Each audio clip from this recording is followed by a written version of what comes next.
Hello, everyone. Good afternoon. Welcome to another episode of Reference Roundtable. Today, it is just myself, Michael, and Lacey. Sarah's out today. And so we thought, since it's just two of us, we would take this opportunity to another one of these secret celebrity three to go episodes. Last time it was Sarah and me. This time it was Lacey and Michael. I am excited, but I also feel like it's weirdly high stakes. I feel like ours, we went, I Sarah's and mine, we guessed last time really easily. I feel like this time the difficulty level went up a little I bit. think so, but I still think there's a good chance you will all get them. Yes, yes, absolutely. We didn't want to make it too easy, but we also didn't want to make it too hard, if that makes sense. So we did try and leave like a lot of little Yes. hints for each other. There are definitely like breadcrumbs that you can Yeah. follow. So please do guess along with us in the comments. If you watched the last time we did a secret celebrity three to go, we did a set for somebody who was living and somebody who was dead. And this time, let me rewind a little bit. Last time in the comments, some of you asked us to do fictional people next time. So this time we took you up on that idea. So we each chose one real life figure, living or dead, just real. They have Celebrity. existed at one point. They in the have world. existed at one point. And then our other secret celebrity, we chose somebody fictional, each of us did. So I gave Lacey a fictional character and a real person, and she gave me the same thing.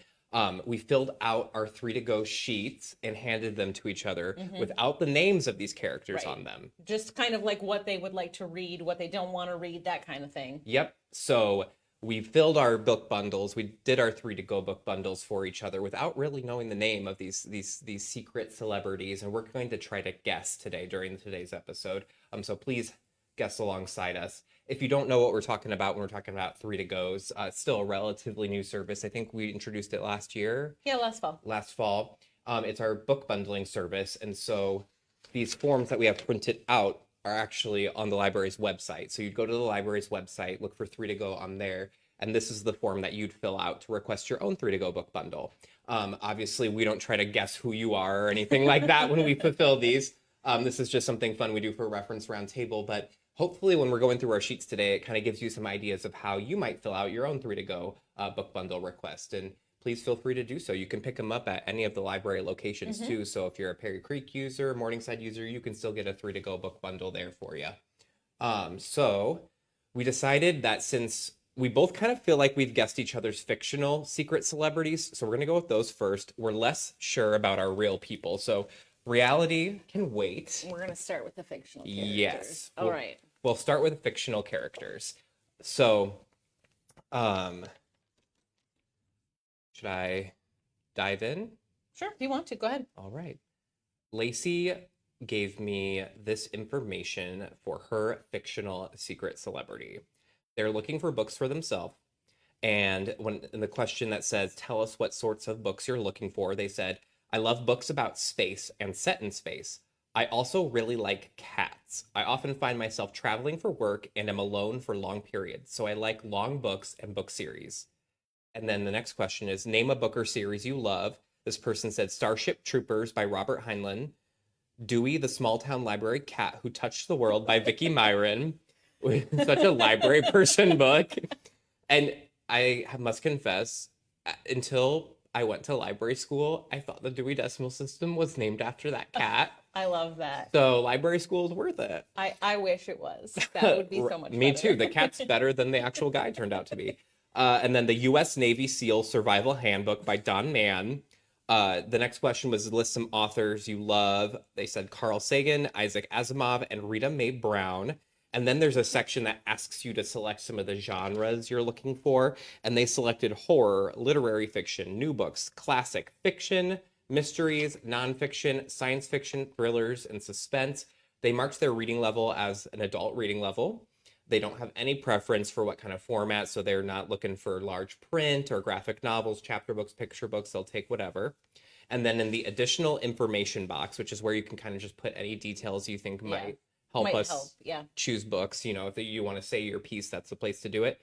And this was really helpful because they said, while I do like some sci-fi, I do not want any nonfiction on aliens or UFOs. So that gave me something to check. I tried to leave a lot of breadcrumbs.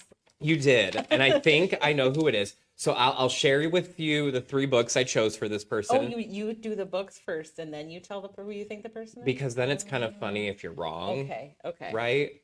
Okay, sure, yeah. Raise the stakes a little higher. Yeah. Okay, so I have a guess for who I think this person is. You can guess in the comments before I say my guess if you'd like. I won't look. All right, so what books did you pick? The first I chose was Invisible Things, which is a novel by Matt Johnson. And it's a sharp allegorical novel about a hidden human civilization, crucial election, and a mysterious invisible force about a mysterious invisible force that must not be named. It's so powerfully not named that I couldn't even say that sentence. But it's a sociologist who goes on this SS Delaney, the first crewed mission to Jupiter, and she's going, and they discover this entire city encased in a bubble on Europa, which is Jupiter's largest moon, called New Roanoke. So kind of like throwback to Roanoke Colony. Yep. So it's like a space opera, a voyage to the stars. Do you want to show them on the... Sure, yeah. We have I forget about our beautiful sky cam. That's Invisible Things. And it's a really pretty interesting, vibrant blue. I like the cover.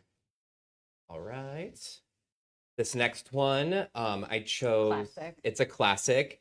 I think this author, Douglas Adams, would be like a read-alike to some of these other authors that this person listed, even though they might be more associated with nonfiction. This person also said they like some sci-fi, but they really like long books and series. So I thought this would be a real treat because it's the ultimate Hitchhiker's Guide to the Galaxy by Douglas Adams, a classic. I probably don't need to tell you what it's about, but this has, I believe, is it the first couple? I think. Yes, 1 through 5. It has the first 5 books in the series. So if this person's going to be doing a lot of solo space travel and they like a series, a longer read, this kind of is handy because it puts it all in one book, so they don't have to carry 5 different books, but they can still get a good sci-fi series. And then finally, they mentioned they love cats, Rita Mae Brown, and I didn't have any nonfiction. I wanted to give them a nonfiction pick. This is The Cat's Meow, How Cats Evolved from the Savannah to Your Sofa by Jonathan. I've not read that, but I've definitely seen that book before. And it sounds so interesting, actually. Like it's like a natural history of cats, and it leads up to the house cat. So I think they might like it. And it has an adorable kitty on the front. How sweet it is. What's not to like? Okay. No one has guessed in the comments, so I will say my guess. I'll hold. I think you've got it. I'm confident in you. My guess is that your fictional character for Secret Celebrity 3 to Go, is it Captain Marvel? From like the Avengers? No. It's not Captain Marvel from the Avengers.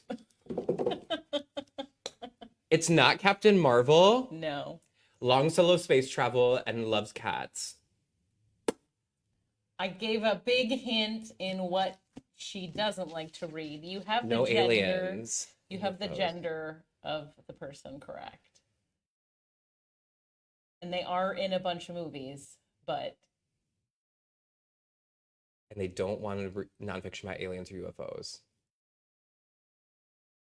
The cats was a big thing, too. The color of the cat. I was so confident about my guess. Captain Marvel. I thought you were gonna get it. I'm happy to tell you nobody's guessing, so I don't want to make you like struggle. It's less like that I don't have other guesses and more that I was overconfident and hadn't even like considered other eggs to put in my basket. All right, are you ready? Mm-hmm. I'm gonna. It's Ellen Ripley from Alien.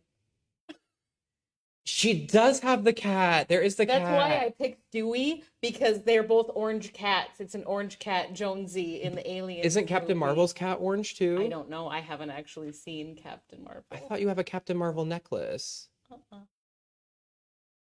Well, it just goes to show you, when you make assumptions, sometimes you're wrong. Wow. Yeah. Honestly, though, I still think you picked some good stuff. I still think she'd like this. I actually think this. that Ripley might enjoy some of those. I do agree. So, at least none of these are going to like burst out of her stomach or try to latch onto her face. No, I think she would enjoy them. And I think, the aliens and hitchhikers are a little bit more pleasant than the aliens and Alien. I like kind of like almost like that you picked somebody wrong, just because it shows like there's books for every reader. You know what I Right. mean? Like there's something for everybody Well, at and the I was really library. kind of just going off of what they put on the paper and not like my preconceived notion, because I Right. think if I knew if it was Ellen Ripley, I would have selected differently. Yeah.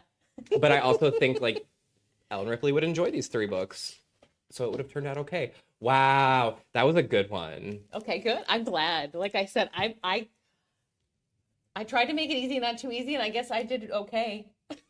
Like all, and now I'm kind of thinking like, how much did Ellen Ripley inspire Captain Marvel the character? Because like low key, Yeah. there's a lot of similarities. Oh my gosh, that was good. Okay. And I feel bad because I literally don't know anything about Captain Marvel. So I could have like unintentionally. I don't know given why I thought you were this like- huge Captain Marvel fan.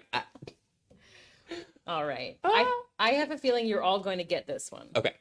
I got this one pretty quickly, and I don't even consider myself that like culturally in tune. So Michael's fictional character says, "I love to cook, especially burgers. So any cookbooks about burgers. I like reading about ocean life, but I'm especially into jellyfish. I love laughter and imagination." And then they named some authors and book series they liked. David Attenborough, the famous naturalist. Guy Fieri cookbooks, very classic. And How to Win Friends and Influence People. And I think that's Carnegie. Is that Dale Yes. Carnegie?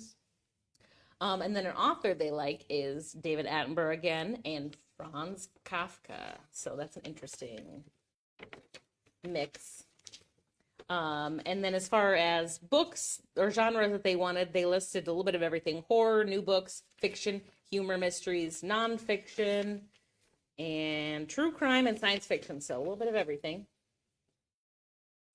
No romance, I guess. No romance. And they have an adult reading level and no preference for format, so they don't really care. Additional information that they included was, "I love spending time with my neighbors, and I am passionate about customer service, and my dream job is to work in a restaurant." So I think I have a guess, so I'm gonna give you my books. And Okay. we'll see. My picks for this individual, they said they really liked like fiction books and stories, but they also really seem to have a passion for restaurants and cooking. So I picked this. It's actually a new mystery, and it's called The Restaurant of Lost Recipes. Every Meal is a Mystery. And it's actually a Japanese book that's been translated.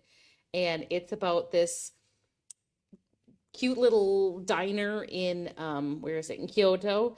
And they are chefs, but they are also sleuths. Ooh. And they like to find lost recipes and rekindle forgotten memories. Okay. So I just thought that was kind of a fun take, since they said they'd like to read mysteries, but you know what I mean? Mhm. Kind of blend their interests together. I'm not trying to give anything away, but I think you're on a good track. Good All right, start. Good if you want to start. show them that. Oh yeah, it's a I'd very love to. cute. It's very cute. You don't want to miss it. Adorable. That's Ripley's cat. It is. It's orange. So cute. All right, they said they like to cook, and you know, Mhm. I was like, well, they said something about burgers, and I was like, but I bet you they've probably checked out our burger cookbooks if they're a Probably. big You're fan. right. You're right. So I thought this was kind of burger adjacent. I grabbed a grilled cheese cookbook. It's called Grilled Cheese Kitchen, and it's like probably over 100 grilled cheese sandwich recipes that look amazing. They look really good. They're making me hungry. The back cover of this book, I'm going to show you all too, because the Grilled back cheese cover's great. birthday cake. They pile grilled cheese on top of each other. So I just thought that'd be something they would enjoy. It's burger adjacent. It is burger adjacent, and you know these are all I think recipes you could adapt to like a burger if you really Definitely. were yucking on grilled cheese. But look at this back. Oh my gosh, whatever that is, I want to try it. All right. I got one more book. This is kind of my like really easy pick. They said they liked underwater things, jellyfish, and I love books like this, so this is kind of why I picked it. Ooh. It's called Underwater World, and it's a Time Life book. I'm sure we're all pretty familiar with their books. So it's got tons and tons of Oh, drawings and photographs of different fish, stats about fish, how they catch their prey, how they eat, how they live, all that good stuff. And I just thought that would be really fun. look at the inside Oh, too. that There's is a cool. big octopus on the inside here. So I just thought that since they like ocean topics, that would be kind of a fun one that they could flip through. So I agree. yeah. Oh, cool. So I definitely have a guess for our laughter and imagination loving, burger loving, friendly friend. Yes. And I think perhaps he lives in a pineapple under the sea. Are you ready, kids? I think it's SpongeBob, Mr. SquarePants. You're correct. It's SpongeBob SquarePants. Honestly, as soon as I saw the burger things that he likes to cook burgers and that like ocean, I was like, I got it. So thank you for making it easy on me. You're so welcome. I didn't know if like SpongeBob was even in your like peripheral vision since he's really not, but he's like been around long enough that if it had been Shrek, would you have been able to guess it though? probably not. See? That's why I was like So don't do that next time. SpongeBob is like kind of Shrek-ish. Yeah. They've both been around the same amount of time. I think SpongeBob would like all three of those books. And this mystery one with the recipes reminds me of like all the SpongeBob episodes about this Krabby Patty secret formula, and like SpongeBob's gone on adventures to find lost recipes. So I think it's perfect. Mysteries. Mm-hmm. Okay. So I was very confident about the fictional character, and I was wrong. I am much less confident about the real character, the real person. So we've moved on to our real people who've actually existed. These are people that are real, and I don't know. Mine is alive. I'll put it that way. Oh no. All right, Mike. No pressure. Okay. This is what the 3 to go form says. They're looking for books for themselves. I'm going to laugh through this because I was way off. In my younger days, I read lots of action and adventure and political thrillers, but now I'm more interested in my passions, nature and aviation. But I still like a Tom Clancy novel once in a while. So for some books that they really like, they like The Lost World by Arthur Conan Doyle, not the Michael Crichton Lost World. And then they like Dirk Pitt Adventures, and then the book Patriot Games by Tom Clancy. Some authors they love are Aldo Leopold and H. Rider Haggard. They enjoy biographies, memoirs, classics, literary fiction, new books, regular fiction, mysteries, nonfiction, westerns, and thrillers and suspense. They have an adult reading level. They don't really have a preference, but they do read large type sometimes, which they add some about in their additional information, where they say, no science fiction or fantasy books, or archaeology. I do like to read large type sometimes. I'm getting older and needing my glasses more often. Okay. Knowing this person's alive now. I feel really bad. Don't feel bad. I didn't mean to like. That's part of the fun. That's what makes it a game. Yeah, it's true. And now I think I have like some like B tier guesses, but I'm gonna still tell you what my A tier guesses were because then we can go from there. Yes. But first, let's look at these books. So I wanted to make sure to throw one large print in here since they did mention that sometimes they like large print, just so that they have that as a choice.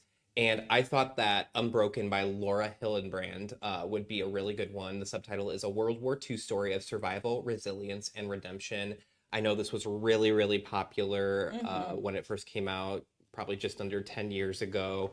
It's a nonfiction story, but it's going to have a lot of the things that I think they would enjoy about like a Tom Clancy book. Yeah. And then, of course, like it's an aviator's story. So that is Unbroken. And actually, it's very rare that the large print books have the same cover as the regular print. That's true. And this is one of those that actually does. So that's what the cover always looks like. But some large print books, the cover is much different. And then the second one, this one I was thinking about like their environmentalism. They said that they really are interested in nature. And then I was also kind of thinking a little bit of The Lost World, but that one was tough because they were like no science fiction. So I didn't want to go with like Jurassic Park because that's too sci-fi in my head for this person.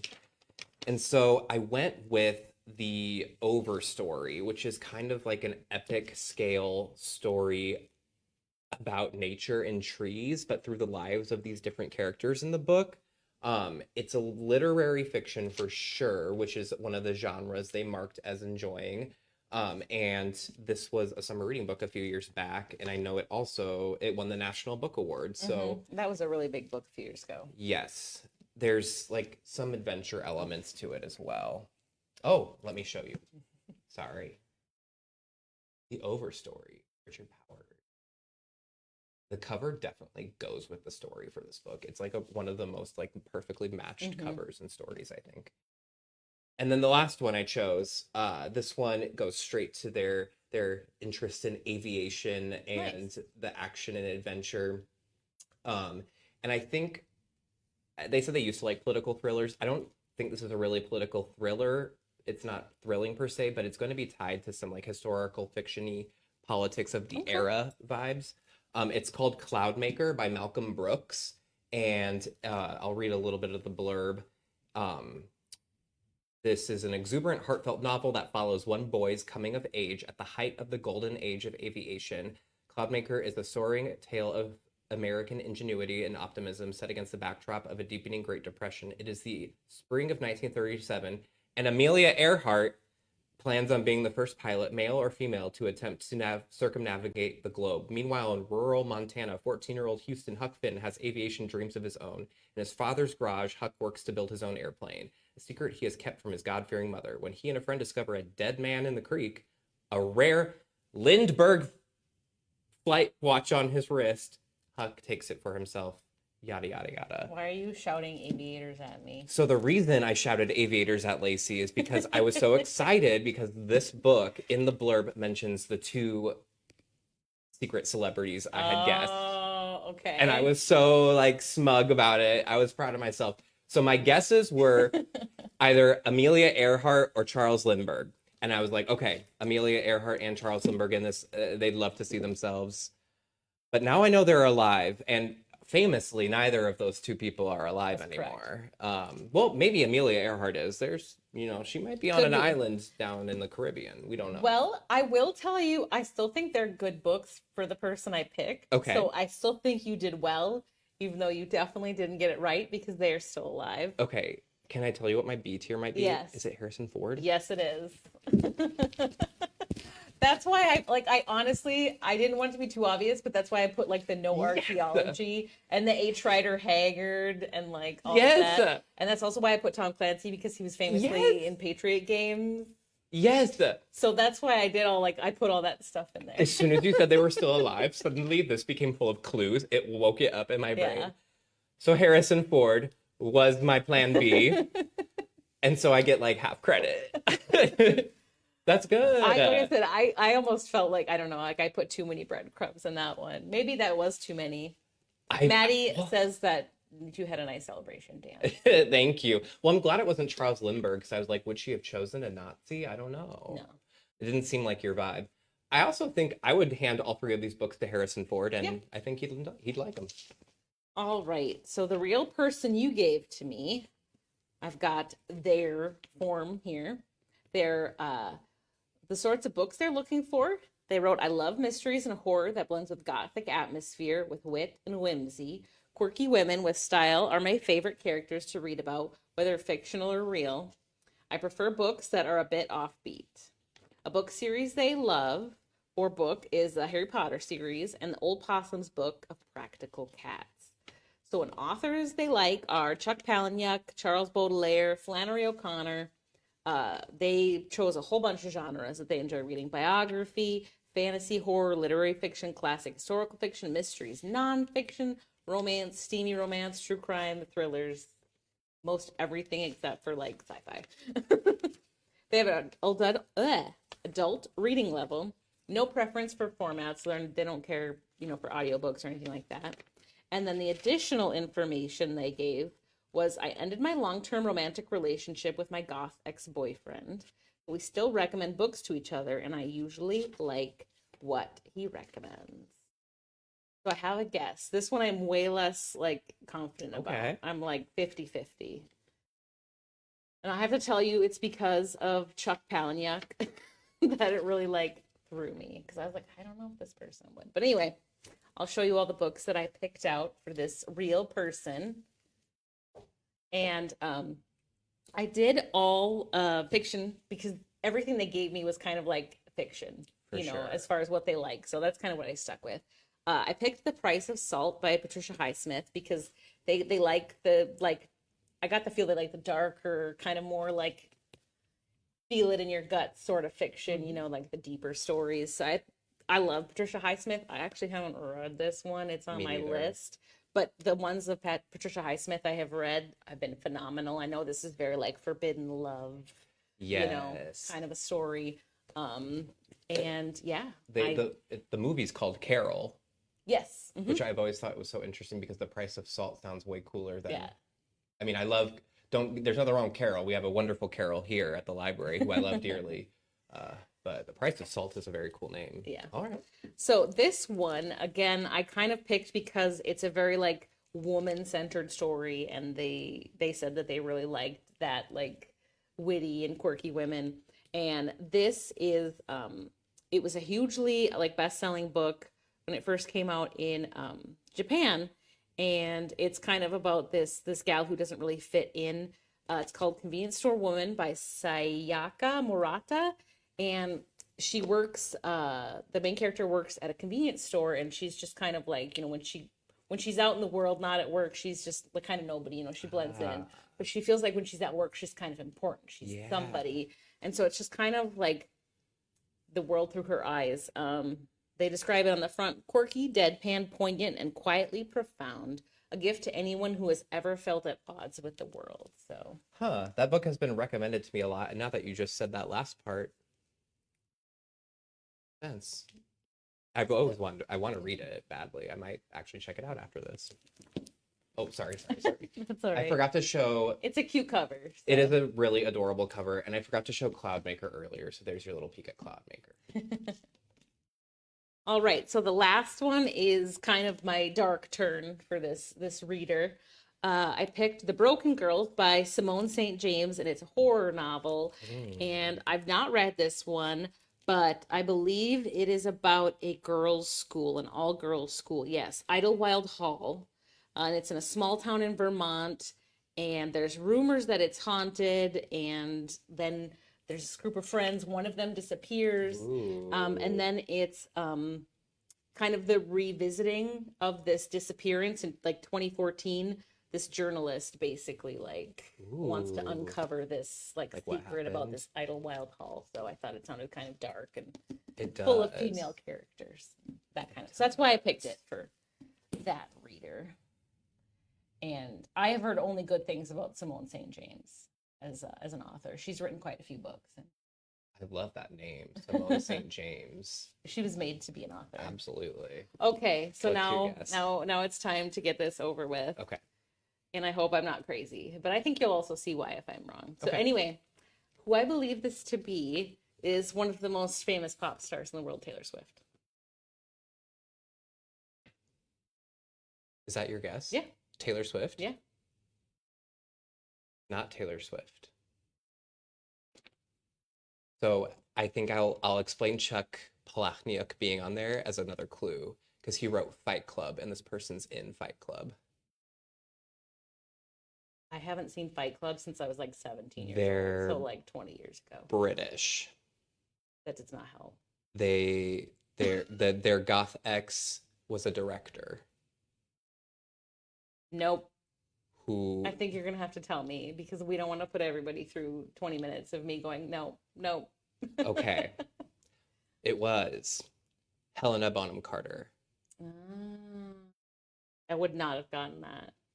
I love, Like, at all. but Do you want to know why? It was the quirky, whimsical, mm, and then the Old Possum's book of Practical Cats the musical. I could totally see this being like you. And she dated Maddie Healy. She does have a goth ex. 1975. So You're you can see why I got it. 100%. I can, and now I'm like, wait, Taylor Swift and Helena Bonham Carter have a little bit more crossover than I thought they did. I would not have guessed that. But That's now that so funny. I knew That makes once sense. you told me more, because like a couple of these, like the Palahniuk and like the Harry Potter, I'm like, but does she like Harry Potter? I don't know. So anyway, I feel a was a little good bit better guess. about my guess. That was a good one. Like it still fit, but also like I was watching you put these out, and I fully thought you thought it was Helena Bonham Carter because I was like, oh yeah, she probably like that. Oh yeah, she'd probably be in the movie adaptation of that. Even though we got one wrong, like we both You know what? I didn't even We think both about did this. well. It's a good test of the form. Yeah. Like I didn't think of that beforehand, but it shows that like if you put information in this form, we're gonna use that more than Yeah. we're gonna use your name, Yep, you know, like exactly. So so I actually think we both picked very well. I love So good that. job, team. Yes, good job. Yeah, that was fun. I kind of liked it being a little more challenging this time. I feel like Sarah and I were really easy on each other because it was the first time, but this time I was like It was really, the right amount of difficulty. yeah. All right. Well, if you would like to request your very own three to go book bundle, you don't have to be a secret celebrity to get one of these. You can just go to the Sioux City Public Library website, look for the three to go page there, and it'll have a form on it that looks exactly like what we printed out. You fill out the information. You can even kind of do it the way we did it for our secret celebrities, whatever you think is going to help us choose three books that you will want to read. Um, And then they're ready for you in 3 business days. Yeah. So like if you request it on a Friday, might not be ready on Saturday, but it will be ready by, like Tuesday, Tuesday. yeah, for sure. So try to get pretty quick turnaround, help you get out of a reading rut. And that is That's it. all. That's it. I was about to say what we were going to do next week, but we don't know. So until then, we will just say goodbye. So thank you for watching and tuning into See ya. another episode of Reference Roundtable. We'll see you next time. See ya.